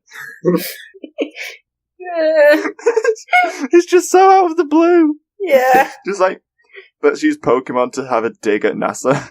Sure, why not? So then Team Rocket blast off on a rocket, and the tower's fine, because it is. It's all fine. Yep. I mean, they still cut the beam, but you know. Yep. But it's fine. I guess it's okay. Fine. I totally expected the tower to collapse anyways. Like, because they cut the beam, and the beam moves. You would think that it would still, I don't know, go off center or something, but nope, it's fine. It's totally fine. It just shifts and sways. Yep. That's all it does. And, yay, they did it. Woo-doo-doo. Yep. That's, and yeah. that's pretty much it with Ash and Co. They're all happy. They did it. They leave. Mm-hmm. Yay. Zaki learned to love Bellsprout. Yay. They did it. Yay. Yeah. So Ash and Co. leave. And we do get a short scene with Team Rocket on the rocket. All just blissfully happy because they're just like, oh, it's so nice to travel. Yeah. And then it explodes randomly. They blast off like normal. I mean, rockets explode. Yeah. Either explode or get disconnected and fall back into atmosphere and then disintegrate. Yeah. So this option was better. There is this brief scene where they go back to school and they get an offer to be teachers there. And Brock's really excited for a moment because he got an offer to teach kids about Pokemon and he would have got to stay with his attractive teacher friend. And then the principal comes out of nowhere and says, "No, but you can teach dance," and he starts dancing. So there's an alternate reality somewhere where Brock accepted that and is now a Pokemon trainer school dance teacher. Yes. So, you know, something to think about. Yeah. Yeah. And they all leave. And this time it's not sunset because there's kids awake. And that's like probably the only reason they don't walk away at sunset. Yes. I'm hoping that the next episode's a gym battle, though. Hopefully. What's the next episode called? Let me find out. Because we could probably... Fighting Flyer with Fire, which sounds like a gym battle. Yeah, because the... Spoilers, the gym leader is a flying type user, so I'm guessing... That's fine. I'm guessing yes. I think so, then. It better had be, because they're literally, like, in the town, in the city now. Yes. They already got distracted once, they can't do it twice. Actually, the next episode is about a hoot hoot that, like, steals a torch from someone and they gotta go find it. No. They've done Hoot Hoot already. I don't give a hoot, alright? I didn't know that. Oh, no. So have you got anything else we want to say before we do the final question things? No, we're good. I'm good. We're pretty good. I don't think I missed anything. Nothing important. Oh yeah, Squirtle used Water Gun. And Poliwag didn't, because Poliwag was returned. Yeah. Because, like I said, they love Ash and hate Misty. Yes. And, yeah, I also have a note here just raising the question of, do they just let every trainer walk into the school and start teaching people with cute and interesting animals? I mean, Because that's how it works in the games. That kind of sounds like just asking for pedophiles to bring Pokemon around. Yeah. So you want to get dark with it? Sure. Yeah. No. I mean, it's legitimate. Why don't we go to the questions? How about that? Yeah, why not? Let's do that. Also, I didn't realize that that's how you say pedophile, which is interesting. How do you say it? Pedophile. Pedophile. Oh, right. You just said it. Yeah, I say pedophile. Oh, okay. I say paedophile. Yeah, that's what I was saying. That's interesting. So Moving on. it's a weird word to make that argument with, but I just thought that was weird. Yeah. It's like, oh, interesting. Alright, moving on. It's like, that's what you took from that? Well, I didn't want to focus on the other part, alright? Never mind focusing on the great risk of paedophilia within the Pokemon education system. Oh my goodness. Please, can we move on? I mean, they were so easily taken by a Pikachu that wasn't being introduced by a person. So, come on, kids, I've got some Diglett in here. Oh no! I'm done! I'm out! Oh, why Diglett? The funny thing is, I didn't Goodbye! I picked Diglett at random and then realised how perfect he was afterwards. Yeah, that's I'm done! Goodbye! You can finish the episode without me. See you next week! Bye! So anyway, who were the standout characters for us this episode? The principal. Should I go? Just because he had no reason being there whatsoever. He was a dancer. He came in, he danced, and then at the end he danced some more, and that was it. Yeah. And it was beautiful. He was. Flamboyant and beautiful and just a unique creature of the Pokemon universe. It's a wonderful specimen. What? Why did the last portion of this recording get so weird? What is wrong with you guys? I mean, it's kind of just all payback. Actually, I think you've earned this. Yeah, that's true. Let's just make Chisai very uncomfortable. I mean, who was your standout character then? I said Bellsprout because I like how Bellsprout's not really even there for very long, but still has a lot of personality and is cute and adorable. Yeah. So yeah. I like Bellsprout. It's so wibbly. Yeah, it's so wobbly, so noodly. It all comes back to the wibbliness for me with Bellsprout. Yeah. I like the idea that it just can't, hold still, which makes sense because it's, way top heavy. So it's the little stem keeps wobbling. Yeah. Yeah. So it's cute. Just the constant wobbling brings so much life to it. Mm-hmm. That you don't get with most Pokemon. Yeah. But yeah, my standout character was Zaki because he was an annoying brat. Alright. He was very loud as well, so he was a loud, annoying brat. Yeah, he was very loud. He was a loud, annoying, obnoxious brat. So you like him for that? No, he stood out for it. Doesn't mean I like him. In the notes you write, though, pick a favorite person. Yeah, and if you like them, explain why. It says if you like, not if you like them. Well, okay, yeah. I suppose. Still. I dislike him. Alright. And that's why. Okay. But I suppose he is a kid, so he's a well-written kid. He's very kid-like. I don't know. I assume that's what kids are like. He's a pretty bad kid. He's a bad kid, but he's written as a bad kid. Well. He's a good bad kid. He's a good bad kid. There we go. He's a kid. Sure. That's what it comes down to. Yeah. And what was your favourite things? So what I've got written down is Bellsprout's moves. I'm not talking about Razor Leaf, I'm just talking about its dancing. Yeah. Yes. It's kind of hypnotising.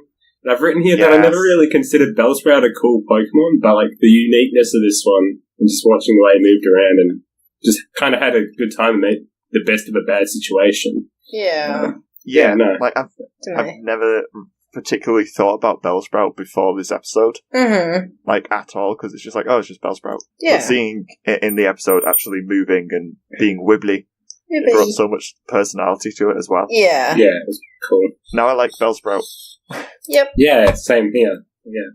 Surprisingly. Yeah. It's quite unique, honestly, just in its wibbliness. Yeah. I love wibbly. I just love that as a word now is wibbly. It's a wibbly. Wibbly. It's all wibbly. Wibbly wobbly. Yeah, my favourite thing was Bellsprout's swagger as well. Swagger's not a move yet. What it is. I think Bellsprout can learn swagger. I need to look that up. Can it?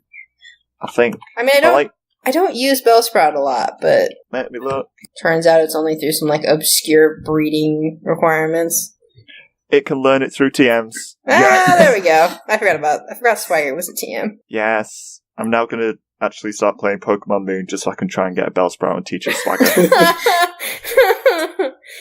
That'll be enough motivation to finally play that game. Can it learn any dancing moves? Let's have a look. Let's see here. I mean, could you call Slam a dance move? No. Swords Yeah, dance. Come on and slam. It can learn. 100% you can. It can learn swords dance. Does that count? Yes, it can. Swords dance counts. Can it learn Quiver Teach it Dance? I feel like many- I should be able to learn that. Can it learn anything from egg moves? Oh, it can learn Worry Seed. It can learn to worry. Oh, that's fun. Oh, it knows it can learn Encore as well. Oh, It can basically just become a performer / dancer. Yay! Told ya, should have been the principal's Pokemon. Oh, I totally forgot Belch was a move. Oh, yeah. What's Round? Round is like a... Round thing. is singing. Yeah, so it can learn Round as well. Oh, okay. Yeah, Does it say? just make like a performing Bellsprout. Wait, what does the song just be? Bellsprout, Bellsprout, Bellsprout. Bellsprout, Bellsprout, Bellsprout, Bellsprout, Bellsprout. I don't know. And then everyone just goes, oh, it hurts! ah, ah. Oh wait, no, the Pokemon, so just go like, Bulbasaur! Bulbasaur! This hurts so much. I mean, Bulbasaur. They just choose not to speak English. Like, they can. But they just hate the humans so much that they choose to speak. Please tell me someone gets that reference, please. Oh, No? I don't get it. I'm sorry. Oh, no. It sounds sort of familiar, but I can't. It was originally with a Venusaur. It's like, I need you to remember my attacks. I mean Venusaur. Oh, Is is that that one of- from that- the animation? Yeah, it's an animation. It's one of Ego Raptors or something, I isn't it? think Yeah, so, yeah. yeah. It I think is, it's Ego Raptors. Oh, I need to rewatch that now. It's That was great. funny. I can't remember what it's called, though. Oh, I don't I'll find either. it. Let me try to Search find Ego it. Raptor Pokemon and I'll find it. Yeah, probably. Good plan. While you're searching, what was your favourite thing? Just Bellsprout's dance moves. Bellsprout? Yeah, I just like dancing Bellsprout. I just like how Bellsprout wasn't there very long and it immediately tried to make a connection with its trainer. It was really nice. Yeah, because Pokeballs brainwash Pokemon into immediately liking the trainer. Listen, don't ruin this Yeah, for me. that's true. Don't ruin this for me. It was sweet. It's true. Don't turn this into a Stockholm syndrome thing. It's pretty dark, actually. It is really dark. Anyway. Just like, you are my accidental prisoner and you love me now. Oh my gosh. Anyway, was this episode filler or not filler? Not filler, right? Because I got to Violet City, which is the main city. No, it's filler. I don't care if they made it. Nothing of importance happened. They could arrive next episode and it would make no difference. Yeah, that's true. So, no, I'm saying it's filler. It is filler. Yeah, I'll agree with that. Yeah, that's true. Because they could still cut this out and then the next episode say, hey, we made it to Violet City, so... Yeah, Yeah. the narrator would probably say, our heroes are in Violet City Mall. Yeah. And let's go to the gym like we should have originally. Instead of detouring immediately. Getting distracted by, like, the first building they walk past. Yes. They must take, like, days to walk down a street. Apparently. I would not be surprised. I mean, it seems like a So lot what- of... Sorry, go ahead. I said it seems like a lot of these towns are a lot, like very spread out, so maybe it does take a while. Like, the school was kind of, like, in an empty area-ish. So, But at least now they're there. yeah, There's hope. there's It hope. only took 14 episodes. Did it really? Yep. Wow. That's awful. They've been on the way to the first gym for 14 episodes. Oh. Wow. So what's our overall thoughts? Bellsprout's cool. I like Bellsprout now. Yep. Yay, Um, I'm the same. I'm, I want Bellsprouts I'm, in all my Pokemon games. yeah, yes, and all wibbliness. Yeah. I I give, wonder if they're that wibbly in Pokemon Go. Oh, I wonder if they had that wibbly in Pokemon Go. they're a little wibbly. They little bit wibbly. There's Bellsprouts where I am. Ah, cool. Yeah. It's slightly weird how it's kind of like almost real because of Pokemon Go. It's like they're right there. Hey, sorry, this is a bit of a tangent. Does the UK have any special Pokemon? I forget what all the special ones are. I think it does, but I can't remember what it is. Because the US has Tauros. I've not played Pokemon Go in ages, like since it came out, basically. Same here. Australia's one is pretty obvious. Yeah, it's Kangaskhan. Yeah. I'm not sure if the UK has one. Oh, okay. But, I think Japan has Farfetch'd, doesn't it? yeah, Japan has Farfetch'd. Yeah. Have they introduced trading to that game yet? They recently did. I might have to get it then, because then there's actually a chance I can get more than just like Pidgey. It's also really cool because when you're getting items from Pokestops now, you can get like a gift box, and you can't open it, but you can send it to your friends, which is actually really cool. Oh, cool. That's nice. Yeah. Encouraging more social interaction with it. Yeah. Nice. Getting back to the episode, though. Sorry. Yeah. Oh, no, that's fine. Tangents happen. And what was it? Yeah, like we like Bellsprout now. Yes. It had some good laughs, mainly from Team Rocket, I would say. Yeah. Yeah, it wasn't a bad episode. I didn't hate it. Yeah. I feel like this was a really good episode as far as, like, good utilization of the Pokemon, because it changed our opinion of the Pokemon, which is good. Yeah, it's really good, because the filler Pokemon wasn't, like, just already there with the trainer. The trainer just goes like, this is what the Pokemon's like, and what it does. Yeah. Instead, the Pokemon kind of spoke for itself more, because it was brand new to everybody. Yeah. It's nice. But they never actually fought Bellsprout, so the episode title is wrong.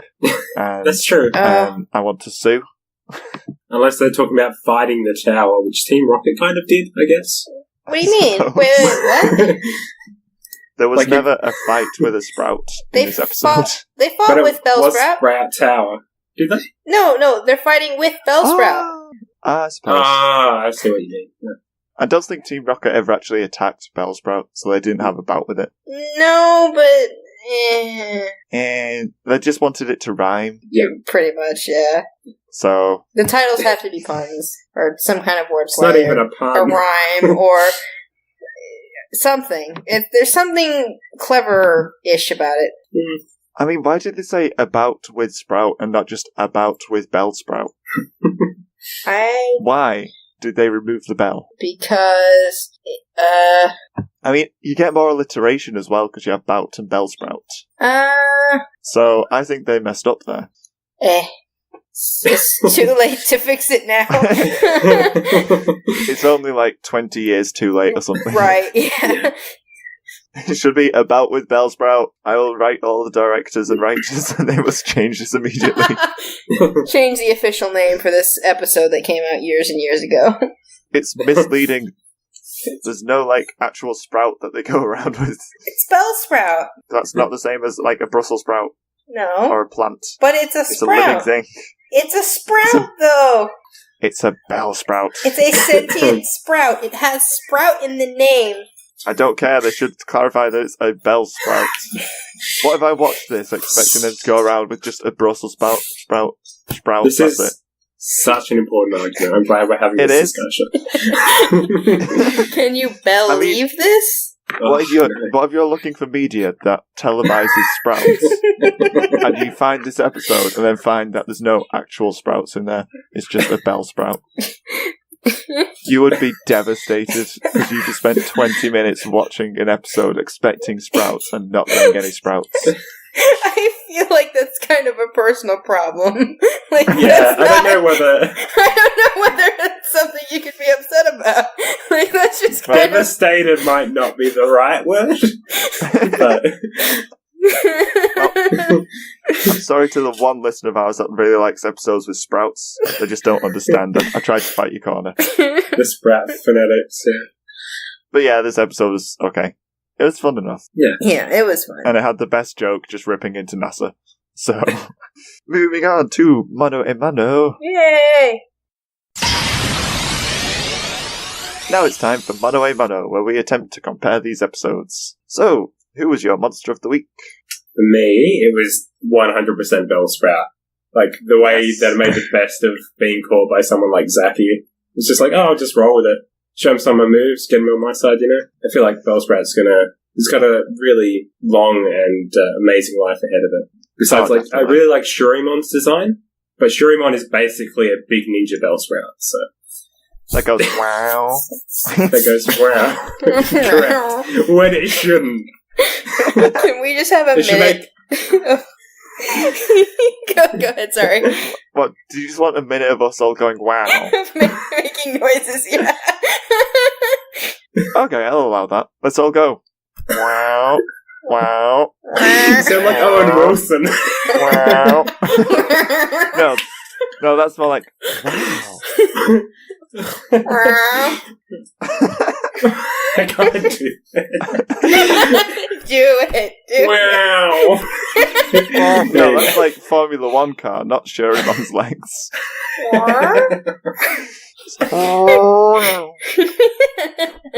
That sounds like a race car. Yeah, exactly. That's what you did. That just sounds like a sad puppy. Wow. You should make How much can you say with wow? Anyway, what's your favourite Cheesai? My favorite? Yes. I mean... Your monster of the week. I know I'm going to sound like a broken record at this point, but anything that makes, like, puns, 90% of its dialogue has my unwavering support, so I'm going to say Digitamamon. I'll forgive you for that. I'll let it slide this one time. Yeah. And my favourite was also Bellsprout, because that's swagger. Yeah. I will. You just can't beat that swagger. Yeah. Are you making wow sounds in the background back? Or am I imagining that? Is that just cars driving by Cheese House? What? Oh, that's my cat. It's not me. I'm still practicing. No one's been that good. That was my... So Cheese Cat is now going, wow. My cat Yes. was snoring, and I didn't even realize it. I was like, what? What are you oh, it's my cat. Whoops. Your cat's just stretching its legs, because apparently that's what organic creatures sound like when they do that. She's just sleeping. No, I think what's actually happened is Cheese Cat voiced Shurimon's legs. Yeah, okay. Yes. I'd believe it.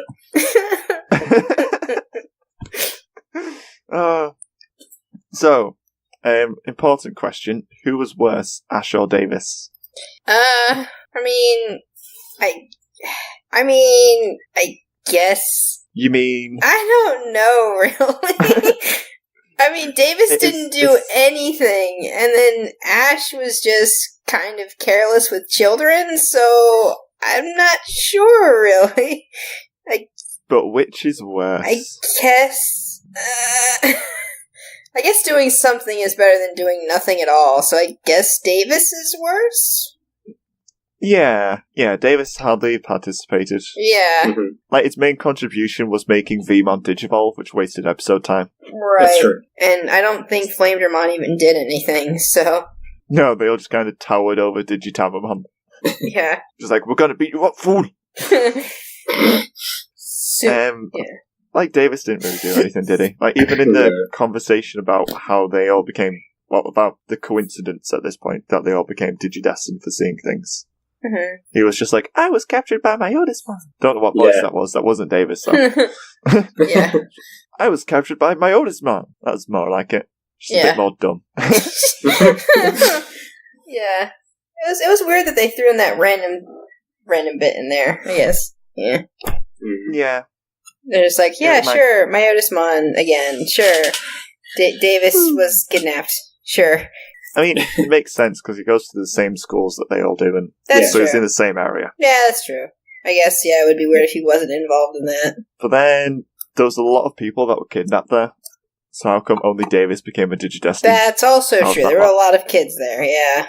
Yeah, out of all the options, the mysterious force picked Davis. Well, I mean, according to Michael, there's more Digidestined, so maybe it's just delayed for everyone else. Maybe. My Otismon inadvertently created hundreds of Digidestined by doing that. What was Cody's? Cody was on a plane that Garudamon saved or something, wasn't it? Yeah. Yeah, something like Yeah. And then Yoli was just at computer emailing. Yeah. When it happened, yeah. Yeah. So, anyway, are we going with Davis being worse? As Sean Connery would say.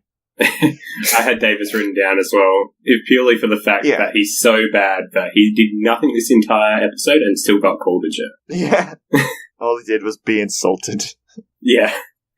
Yeah, I'll agree then. Because at least Ash did actually contribute, and he defeated Team Rocket twice this time. So, yeah. Right. Davis is getting the -1 point this time. Yay! Or -1 to Davis. Or boo, I guess? I don't know. I'm only using negatives because it's funny. Yeah. And I need to get my notes back up now. So which storyline did we prefer and why? I think I preferred the Digimon storyline, just for the fact that they brought back Jutamamon and Mimi was in it. I mean, like, they were both kind of nothing stories, didn't really result in that much. But in terms of storyline, I don't know, just probably because of the backstory stuff as well. Probably the Digimon episode, I mean, for me, the Digimon episode felt like it was attempting character development and not doing it very well because it was just flip-flopping all over the place. And Pokemon at least was coherent, even if it did just like a similar thing twice with Team Rocket, essentially turning up twice. At least it made sense. It went from A to B without the characters changing their whole values immediately, or the bad guy sometimes being a good guy and weird stuff going all over the place. Mm-hmm. It's like, I felt Pokemon's was more consistent. Yeah.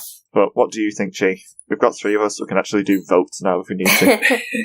I'm kind of sort of somewhere in the middle-ish. Because it doesn't work that way. Well, if you're in the middle, then it's a tie. I know, but I don't really know, because I agree with both of you. Like, because Digimon actually had some, like, attempt at, like, we're building the story a little bit, and, you know, there's some plot elements here, and stuff. And then, but then, yeah, it was really rushed and all over the place and really bad. So, but yeah, like Stevie said, the Pokemon episode actually made sense as a contained story. So, I don't know, really. I'll make it easy for you. I'm changing my mind. Digimon's was better because Pokemon's was entirely redundant and a filler episode that we could have skipped over. Fair enough. And they waved Violet City Gym in my face and then just made us watch this instead. So Pokemon wins because, Digimon wins. Sorry, Digimon wins because you're better. Yes. Pokemon taunted me. All right, that's fair. It raised me up only to tear me back down. So we have 2 Digimons and I don't know.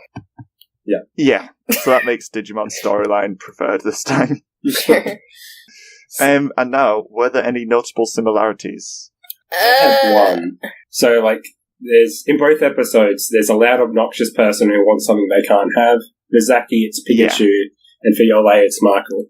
But she ends up getting it at the end, so, you know. I didn't think Michael was that character. I thought it was more Yoli that was a bit whiny and... Oh, that's what I meant, sorry. Like, Yole was the person who wanted the whole... Oh, Yoli wants Michael, I see. Yeah. Sorry, I misheard you. Yeah. I get you. Yeah, I had a similar thing, just whiny characters. Yeah. Also, one-off characters that were kind of annoying and stuck up and will most likely never be seen again. Yeah. Do you have anything else, Chi? The monsters of the week were green.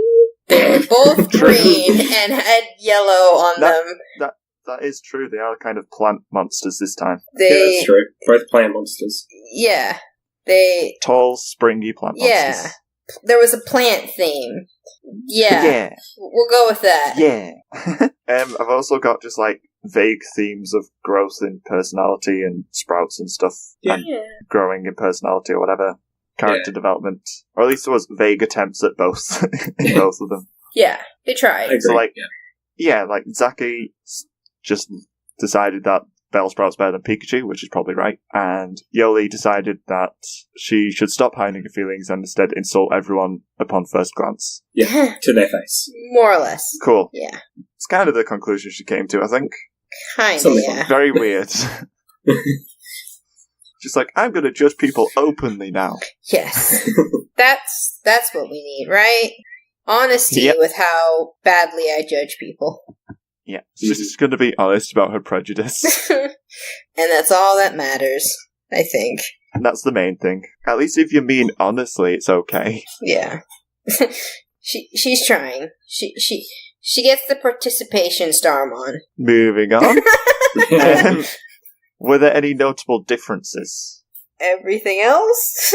Everything else. Yeah. That's an easy one, but is there anything like in specific you want to bring up?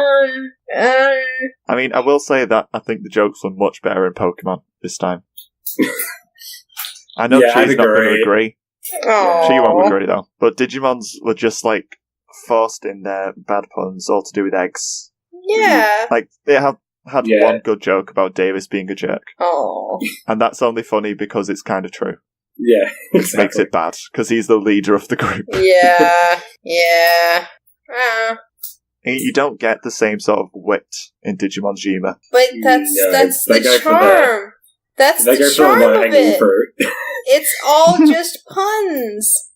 But Pokemon does puns better with Team Rocket. But And then they have smarter fourth wall breaking jokes, like insulting NASA.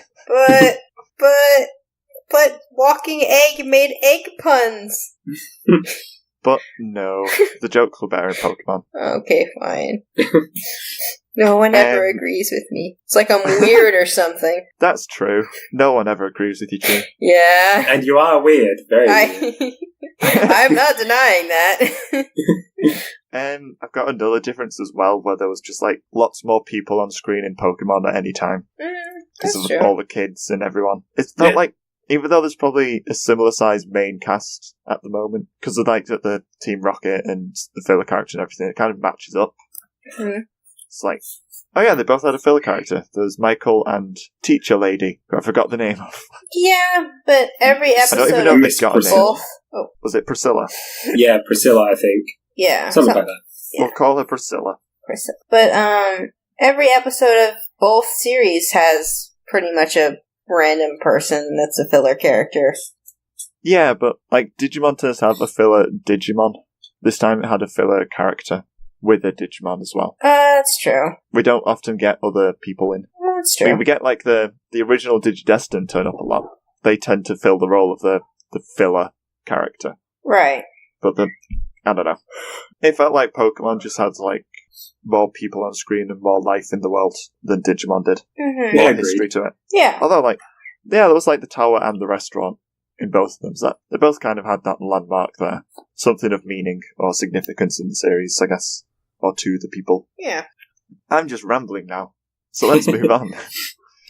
So, final question here. Which episode do you think deserves the point and why? Digimon because puns. So that's your argument. What about you, Matt? No. I was originally... Oh, have you got more to say to me about? Huh? Oh no, you can go. It's fine. Okay. I was originally leaning towards Digimon, but like looking back on it, I think I enjoyed the Pokemon episode more because of that coherency and the fact that I could just pick up the episode, watch it from start to finish, and not have any further questions, and not be super annoyed with all of the characters at the end of it. So I'm going to go with Pokemon for this one. And do you want to say any more, Chi? Uh, More than just it has puns, so it wins. I think Like Digimon you've gone about. deserves the point because it's messy and it's all over the place, but it at least tried to do something. Like, it did try to, like, have a point, even though the point was kind of all over the place and it was bad. But Pokemon, yeah, it was just kind of nothing. So, yeah. Even though Bellsprout was adorable and the episode was fun. So you're using the it's not filler argument. Pretty much. That's a much But- more coherent way of putting it, yes. Yeah, basically Pokemon was filler and Digimon wasn't, so Yes. you feel like you got more from watching Digimon in terms of like actual story and character growth and stuff. Yes. I get you. But I still think Pokemon was better because I enjoyed it. Yeah. It's fair And enough. Digimon I just found to be a bit of a mess. Well, a lot of a mess. Yeah, Yeah. it was pretty messy. It was just so... I know what it is. It kind of just I like know what it is. The character's swayed like a Bellsprout all the time. Just constantly side to side. At least in Pokemon, you know what the characters are like, and you know that they're not going to just walk up to people and insult them to the face and say, that's a good thing. Yeah, that's true. Yeah. Just like, they've messed up the whole attempt to develop Yoli and make her learn something so badly. Yeah, it was kind of like, she had these suspicions the whole way through that she kept to herself, and then it kind of said, hey, if you assume that someone is bad, say it straight to their face in front of everyone.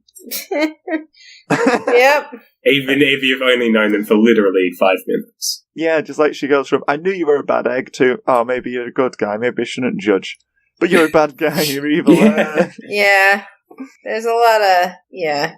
Like, it feels like the moral they were going for is that you shouldn't judge people off of your first impression. Right. Yeah. And then, because she needed to be sincere to get the egg, she's just going to be sincere about her wrong first impressions. Right. Yeah. So... Also, this isn't even technically the first impression, so it's like... Well, I guess for Yoli it's the first impression of Digitamamon, yeah. Yeah, okay. Like, even Mimi's not met before. None of them have met Digitamamon before. It was only, like, Matt, Joe, and Ty. Oh, that's true, yeah. Oh, yeah, so, okay. They're kind of just going off the fact that he made them wash dishes for months. Or weeks, whatever it was. Yeah, he attacked him, too, so, That as well. He did try to save them, though, as well. Yes. That's true. So... Yes. Like I said, it's just kind of all over the place, and yeah, I couldn't really get into it for that. It's kind of like, do you think the attempt is worth, like, the kind of clumsy way they went about it, or is it that since Pokemon was more, like it had a story that worked, which one makes... Which one is better in that way? Because one's filler, one's not, but one's very messy, and one is, like, at least a good story, even though it doesn't have a point and doesn't need to exist. Yeah, basically Pokemon was the safe Pokemon episode, and Digimon tried and failed to do something. Yes. So it's whether you commend trying more than playing it safe and being good. Yeah. And I prefer good episodes to failing episodes. It was purely based on the fact that I didn't hate the Pokemon one. Yeah, I enjoyed it. The Digimon one left me with some annoyances. So. Yeah. Plus, like, I doubt we'll ever actually see Yoli going up to people and just blurting out her opinions out the face. So... No. Yeah, I'm going to say that Pokemon was better. So between the three of us, that makes it 2-1 to Pokemon. So I'm guessing we're okay giving Pokemon the point. Yeah. That's what the voting's for in the end. Vote. We made our votes. Yeah. So what does that make the score? Let me work it out. So, Echo, don't climb on the microphone. She's like clambering all over my dressing gown. So that makes the score 8-6 to Pokemon. Yay! Woo! Now we can do the outro bit. We're nearly done. Yay! I mean boo! I meant boo! I'm sorry, I didn't mean it like that. Next time we'll be discussing the 15th episode, Big Trouble in Little Edo? Is it Edo? Is it Ido? Edo? Edo. It's Edo. Cool. And fighting fire with fire. If you want to get in touch, just tweet at us, email at us, or jump in our Discord to chat at us. And massive thank you to my co-host this time. Where can the people find you? For me, you can find me nowhere, but my name's Max, so if you see me on any message boards or anything like that, it should be pretty easy to find. Mac is a mystery. Mr. Mac. He's purely a voice on the internet. Yes. Yeah. And what about you, Chief? You can find me on my Tumblr, which is just same, GSci236, or on the Moncast Discord. Either one. Cool. All the links to stuff is in the show notes, and that includes the Moncast Patreon, so massive thank you to all the patrons there for supporting. I hope you're liking the new streak of episodes with new people on. I'm enjoying making them. Yeah. And, thank you for supporting, and until next time, bye-bye. Bye. Bye-bye. Bye. Bye. See ya. Bye. Say bye, Mac. Say it. No, you have to say bye, Mac. Bye, Mac. I knew you'd do that. Bellsprout.